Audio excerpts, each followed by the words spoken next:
समस्त को नमस्कार।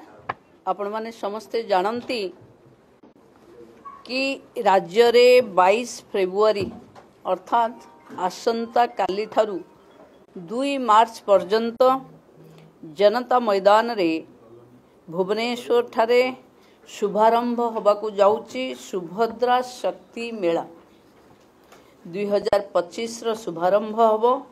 आम पई गौरव रो विषय ओडिशा इतिहास रे प्रथम थर पई अनुष्ठित हेबाकू जाउथिबा ये सुभद्रा शक्ति मेला ओडिशा रो लोकप्रिय मान्यवर मुख्यमंत्री श्री मोहन चरण माझी कर कमल रे आसंता काली संध्या रे शुभारंभ हबो। ओडिशा रे महिला मानकर विकास महिला माने विकास रो प्रतीक ये मेला रे विश्व को ओडिशा महिला सशक्तिकरण रो एक झलक देखेबा पई आमे प्रयास करिवु। 30 जिल्ला रु 700 रु अधिक महिला स्वयं सहायिका गोष्ठी मानकर अंशग्रहण होबो एवं 300 रु अधिक स्टॉल महिला उद्योगी मानक द्वारा ये मेलार आकर्षण साजिबो। ए 9 दिनिया भव्य प्रदर्शनी रे स्वयं सहायिका गोष्ठीर भूणी मानक द्वारा प्रस्तुत 200 रु अधिक प्रकार हस्तशिल्प कलाकृति मिलेट और जैविक उत्पाद खाद्य मसला सामग्री टेराकोटा और बाउंस शिल्प इत्यादि प्रदर्शित हेबो। अतिथि एवं परिदर्शक माने ओडिशार ऐतिह्य संस्कृति विभिन्न कला कारीगरी कौशल सांस्कृतिक कार्यक्रम रहिबो।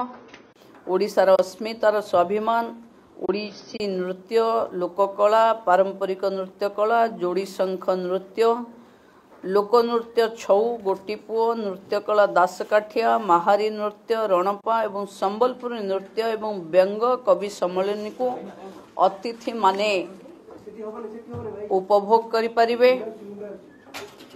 बड़ स्तर रे निजर उत्पाद प्रदर्शन करी स्वयं सहायिका गोष्ठी माने लोकलोचन को आसीबा सहित दीर्घमियादी बाजार संयोग सृष्टि करिवारे एही मेला गुरुत्व बहन करिवो।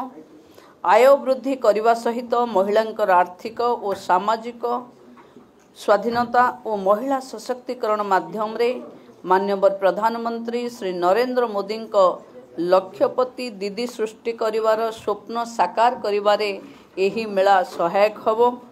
विकसित ओडिशा 2036 एवं विकसित भारत 2047 रे महिला सशक्तिकरण रो ये विकसित भारत एवं विकसित ओडिशा बनेबा पई महिला सशक्तिकरण हबो यार एक मूलपिंड। तेणु सुभद्रा शक्ति मेला रे अनेक एभली शक्तिर पुंज देखा मिलिबो जहाँ महिलांको पई एक नुआ एवं जुगंतकारी पदक्षेप हबो। तेणु मु ओडिशार समस्त माँ भौणी एंटरप्रेन्योर्स युवक माने एवं बुद्धिजीवी बंधु मानक अनुरोध करुच्ची 9 दिन व्यापी संस्कृति कला एंटरप्रेन्योरशिप महिला सशक्तिकरण ये भव्य प्रदर्शनी को बुली आसवा पाई।